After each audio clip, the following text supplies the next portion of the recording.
So your experience is quite extensive. You spent about 9 years, almost 10, at the Smithsonian Institution's National Zoo. You were a scientific advisor with the Discovery Communications, which is Discovery Channel and Animal Planet. And now you are the African Regional Manager for the Mountain Gorilla Veterinary Project. And I am wondering, with all that experience, what could you pull out some of your key learnings from all that experience, or maybe even some surprising ones? That's a great question. I think probably the most important learning, I just mentioned how my mind works. I'm wired to think about the animals first and then the people who take care of them second. And yet there are a lot of people who don't encounter animals in their lives, whether that's a domestic animal or a farm animal or a wild animal. And that doesn't mean they can't feel compassion or wonder or feel grief or joy because of what's happening to an animal. And I think what I've learned from my work is that if you can personalize that connection, if you can bring someone into the world where you work with animals, they may not have been someone who's had an animal in their life before, but they can feel that connection to an animal. So for instance, in my years at the National Zoo, I would do a behind-the-scenes tour, and I could bring someone with me who may have never thought about a Sumatran tiger, and they may be watching a root canal, a tiger get a root canal, and they may not even be an animal person, and they might say to me, so why would you do a root canal on a tiger? And I would say, well, in the wild, this tiger would break a tooth and would have pain and maybe an infection, and it would probably shorten its life. In captivity, we can improve its quality of life because we know it's going to have pain in its mouth because she's broken this tooth. And the veterinarian takes an oath to help any animal in need, so that's my job. And we can do it. And then the next thing they'll say is, well, so how do you do it? And in my case, we had a veterinary dentist. Most zoological parks have a dentist. So the dentist says, well, look at this file. We had a special file made to get all to the base of the root of this huge tooth. And the next question is, wow, so how, it can go anywhere from how many teeth does a tiger have, and then at the end of this tour, the person might say to me, and I had this happen many times, so how are tigers doing? Who's helping tigers? How many are in zoos? How are they doing in the wild? And in this case of the Sumatran tiger, the answer might be, well, there are only a couple hundred in zoological parks, and there are only a couple hundred left in the wild. So then we've made a connection that's a personal one, and a very tangible one.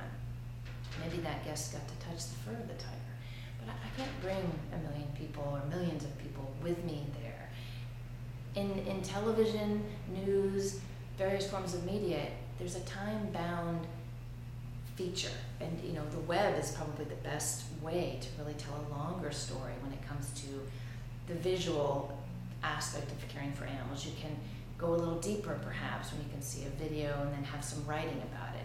But what I've learned is, and why I've written this first book, edited this first book of stories, which is called The Rhino with Glue on Shoes, the reason we did the book is because I think some of those connections, some of that personal effort that goes into taking care is best told as a story that's either a verbal story or something that's written. And what I felt with the book was that I could do Lucy cases, my most memorable animal connection cases, or I could ask my colleagues, and I edited the book with another Zoom wildlife vet, let's get 28, 30 of our friends, basically, to tell their best story. And we didn't ask them to write about specific species. We did pick people who we knew worked in different places. And what the book is 28 different stories that range from beetles to whales and tigers, and they're all stories of making that connection.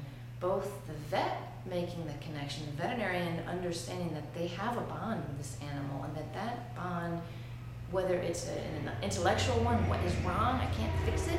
Sometimes we connect to an animal because we can't solve it. Or maybe it's an emotional one. It's an animal that you've spent months and months trying to sort a problem out with, and you feel connected. And you try to keep that emotion in one place and do the best medicine you can in general.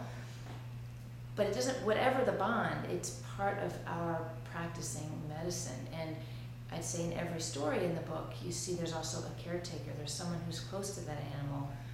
And those stories are heartwarming and enriching, and they give you hope that humans do have a role to play in taking care of animals. And and that we can do it. And I think even now with the gorillas, I share what we do by a blog. I write about, a little gorilla that got hurt in a fight and he had his intestines hanging out and a broken leg and a broken arm, and we actually did surgery in the field with virtually no equipment, but just our experienced team, and he lived, and I've written about him on the internet, on the Gorilla Doctor's blog, and then people write back and say, wow, this is so amazing. So that connection is transferable. So I think it's the value of sharing is higher than I ever would have imagined, and maybe now I'm still learning the ways that we can share those stories. Terrific.